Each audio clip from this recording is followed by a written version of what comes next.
So this looks like the right way. I want to go over here. And I have this beautiful trail right by my camp.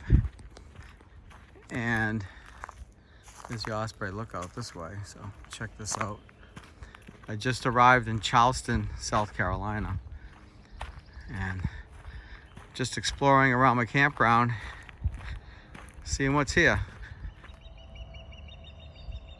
So there's the osprey up in his nest. And they're migrators. They go all the way up to New England.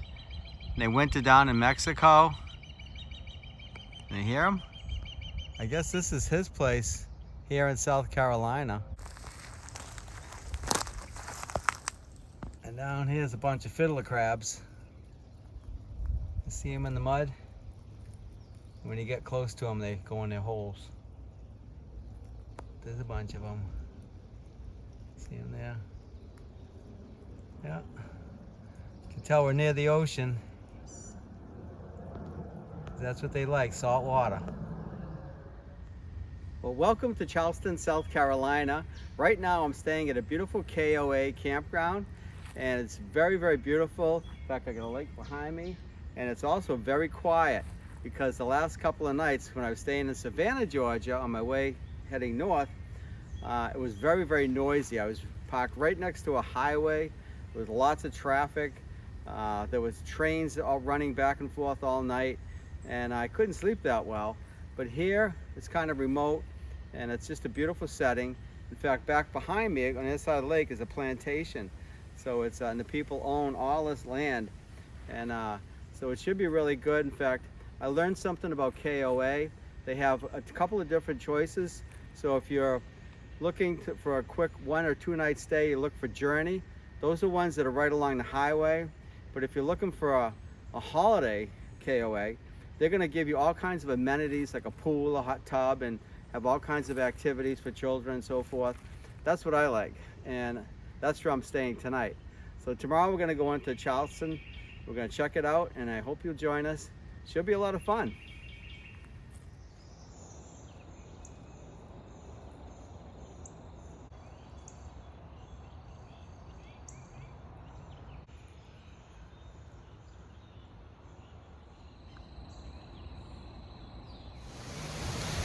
Well, welcome to Charleston, South Carolina. We got a gorgeous day, 74 degrees. It's May 16th. We got a lot to do, a lot to see. And right behind me is a fountain, very beautiful, but there's another one over here, very famous, the Pineapple Fountain. And so let's get started. And here you have well, it's a boardwalk, but it's actually a sand walk. And it goes right along the ocean. And somewhere out there is Sumter Fort. We're going to check that out too. We have to take a boat to get out there. But right now it's around 7:45 in the morning. And I want to show you this nice fountain. Look at how green and lush the grass is. And of course we're into May, so it should be pretty nice. But let's see what this looks like. And here we have the iconic Pineapple Fountain right here right off the beach. All these pretty flowers. It is just gorgeous.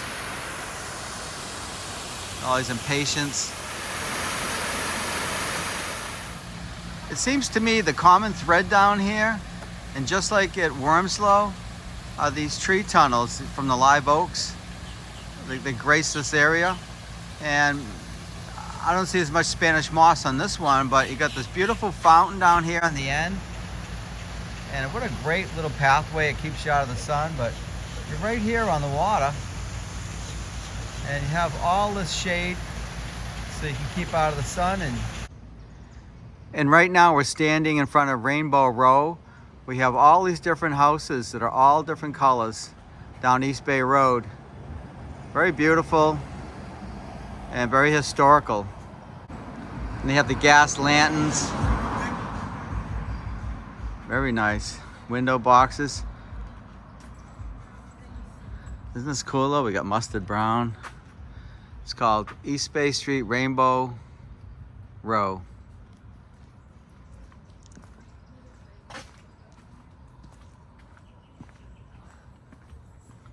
Every color of the rainbow. So I just talked to this woman, and she thought this is colonial style, but see, it's got the wrought iron. You see that in New Orleans, you see that in Back Bay, Boston. It's very pretty with the gas lamps, big tall doors. Yeah, you can see this in a lot of old cities. Very impressive architecture.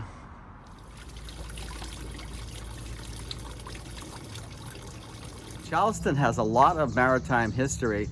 This is where the Civil War began, and I'm going to take you out to Fort Sumter later on, and we're going to check out some of that history because it's a lot of maritime, naval ports here, so ocean access, because you got two wars. You got the Revolutionary and you have the Civil War, and I'm not sure what role that one played in the history of this area, but the Civil War definitely. And as we took you to Savannah, that's where the Civil War ended.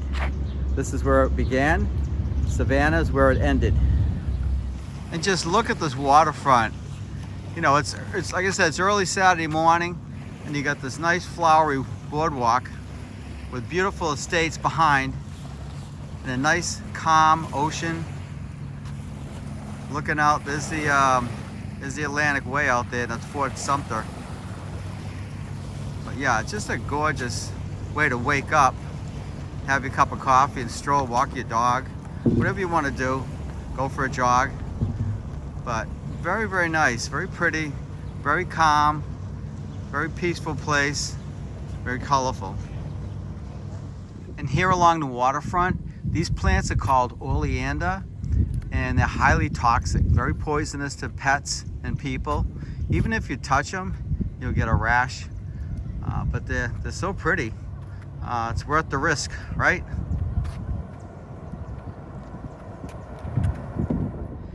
And here we have a few cannons looking out towards the harbor, protecting the shoreline. And this one says, to the Confederate defenders of Charleston, Fort Sumter.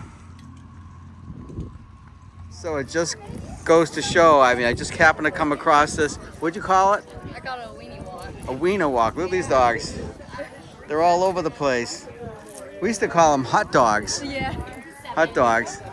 Look at that. Everybody's got one. Wow, so cute. I have a nephew who has one too. Oh, really? He loves it, I know. But yeah, so you all just stay here for a little while and just talk and. I'm not sure. This is like the 5th year they've done it, but it's my first. Oh, okay. All right. Well, I'm glad I was able to attend. And this is called White Point Garden here at the Wiener Walk. And this is right at the Battery. Someone's driveway. Isn't that cool? Amazing what people have, isn't it? And here's a way you can take a tour. Here we got a house from the Simmons Edwards house. Another On the way. wall over here, can you see those statues up there?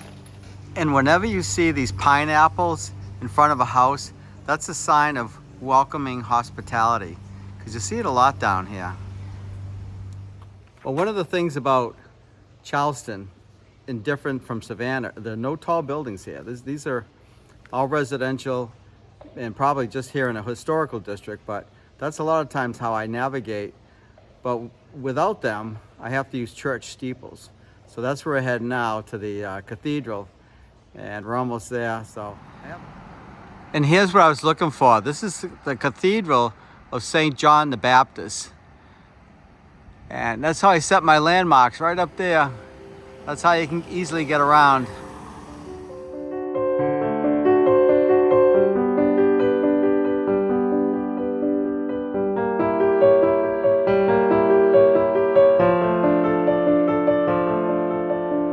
Just like back home, everybody's trying to make a living. These guys are repairing a cobblestone street. Look at that. Don't make it too lumpy. Look at this car, huh? Isn't that cool? The Batmobile. So right now we're gonna go into the slave trading complex where they have a large slave pen. behind the building. Or I guess they kept all the slaves. Pretty interesting, so let's go check it out. Well, I just got out of the slave museum, and the one thing that I learned was this is what started the Civil War. When President Lincoln said no more slavery, the South seceded and the war began. And it's really, they didn't want to lose the money and the revenue and the cotton pickers. And so it's very important to know that this is what caused the Civil War. It's just like the American Revolution, it was over tea in the Boston Harbor. We threw all that tea in the ocean because it was going to be taxation without representation. All over money.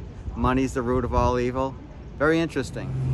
And the second half of my ticket takes me through the dungeon, which is where we're going into now.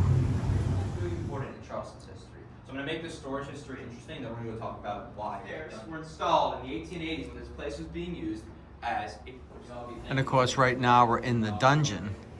That's what you're looking at. And this is where they put all the slaves. I got a lot of seats over here too. And here in Charleston, the river out front is actually called the Cooper River. And right now we're still in the exchange where everything was taxed, just like up in Salem, Massachusetts. This city was made or told to make money, which it did. And right now we're going to catch the ferry out to Fort Sumter, where the Civil War began. This is a national park, so it's all run by the federal government.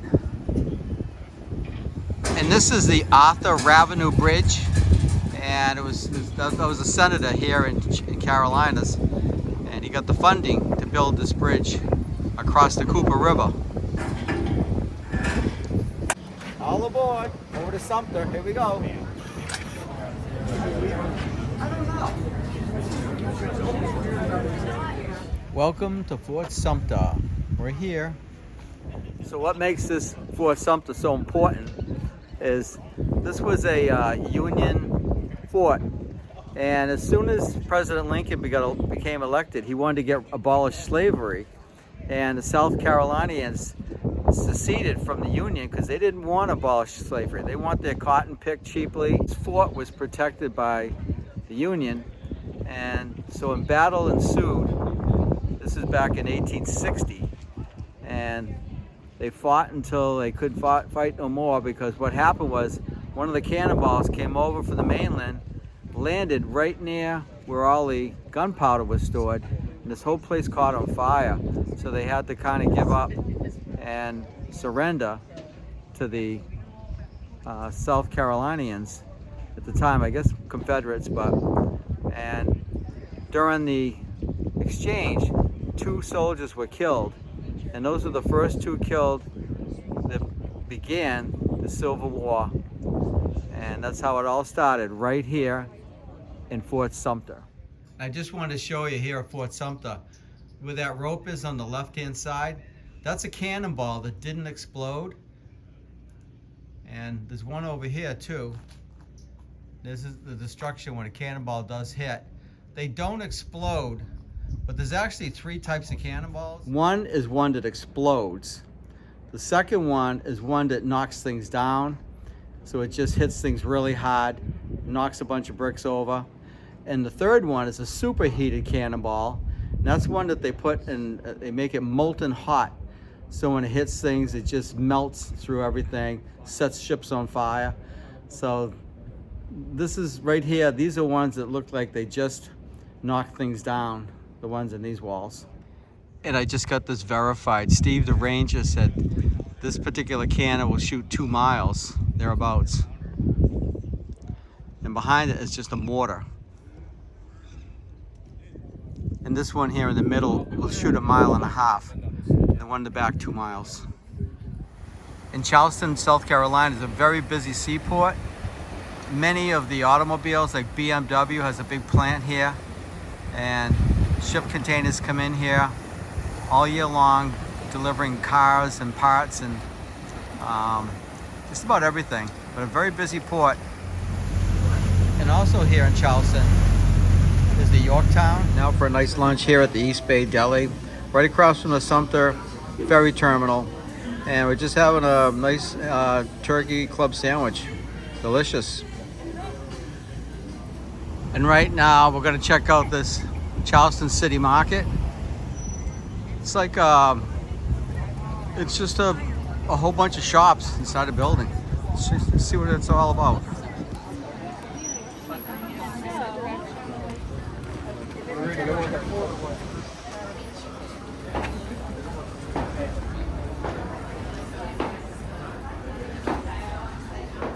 It's all local crafts and things. I thought that was the end, but it keeps going. Well, we'll check another section here. But it's everything. There's some food in here, but mostly gifts. And here we go again. There's another building. This is like, it's like 3 Faneuil Halls in Boston. Of course, Faneuil Hall sells mostly food, but this is crafts. And it keeps on going. Wow. And these look good, these chocolates. Ooh. And my guess is this is the heart of the city market, because centrally located, and it's huge. Okay, we're coming to the end. And my guess is it's 3 football fields long, at least. And now we're on Meeting Street, and that was North Market. So yeah, that was like 3 football fields long of stuff. And it looks like Faneuil Hall too, doesn't it? In Boston. City Market. And here at the end of the day, you can hang out here in the pier. Watch the boats go by. It's kind of nice. And over here to my left is a real fancy hotel. It's called the Cooper. Looks like they're having a wedding there.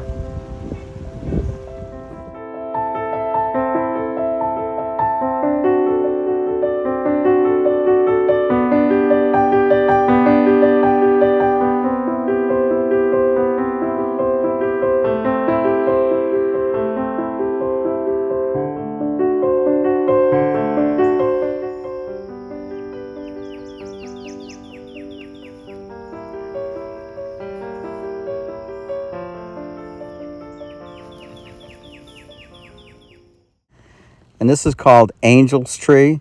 It's a 400-year-old oak tree, and it's not that far from the center of Charleston. And I thought it was well worth the effort to go check it out. So right now I just arrived at Magnolia. It's a southern plantation here in Charleston, South Carolina. And we're gonna check it out. It sounds to me like it's maybe at one time they picked cotton here, grew rice. Who knows? We're gonna find out. I have to say, this is the most beautiful plantation I've ever been to. Look at this. Absolutely gorgeous. You have to come see.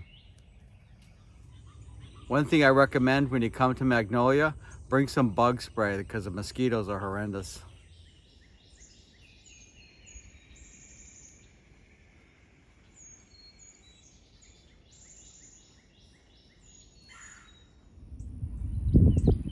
And here's what you call a southern plantation.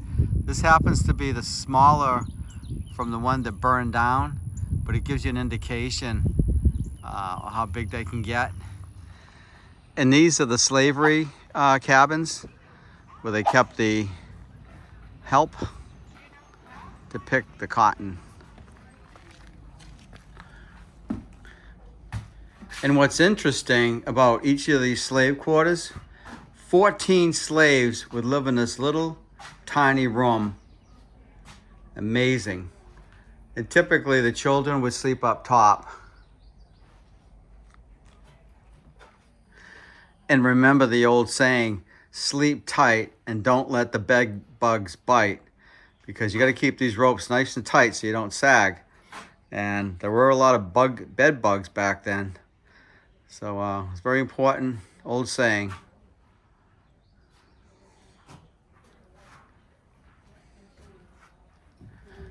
And all these old newspapers for wallpaper, dating back to 1926. Yeah.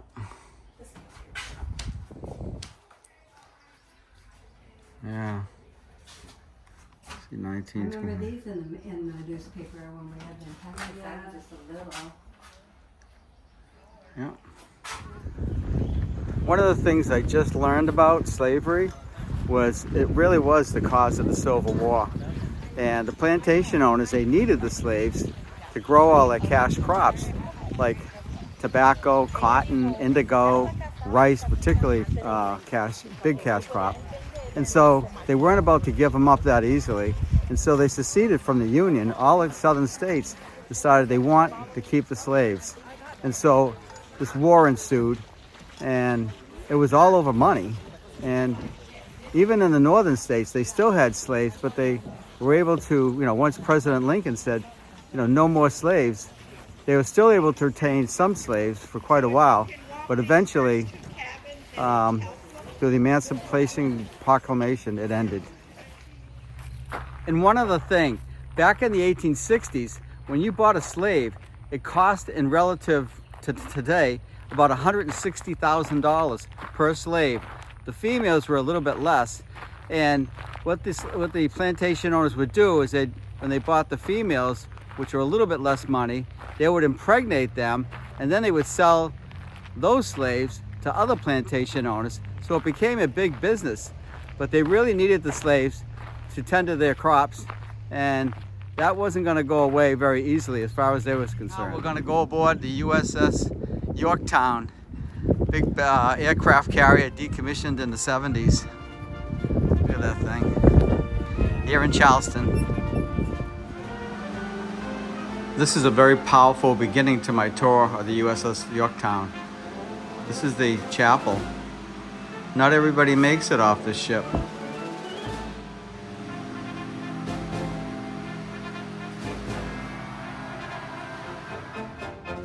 And this is how they slept. 3 stacked vertically. Okay. Here's the dental lab. And here's the laundry room where they press. These are all presses, steamers, and yeah, pretty cool. I wouldn't want to work down here, it'd be really hot.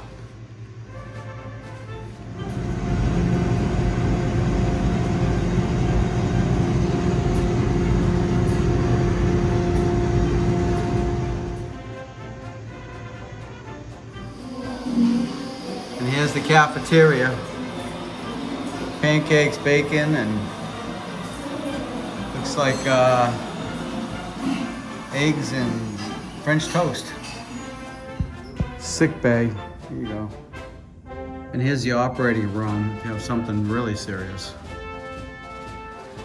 And here is the pilot briefing room.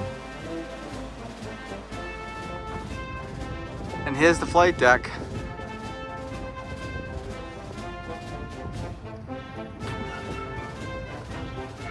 And as I was saying, there's lots of boat traffic, shipping out of Charleston. Very, very busy port. And this is from the bridge. Well, I think I'm going to end it here. I really enjoyed Charleston, South Carolina. There's so much to see and do. I didn't plan on coming on the USS Yorktown, but I'm glad I did. The first one was destroyed in the Battle of Midway, but this is actually the second version, and it's since been decommissioned back in the 1970s. But I really hope you enjoyed this video. If you liked it, please like and subscribe, and I look forward to seeing you on our next adventure, and thanks for watching.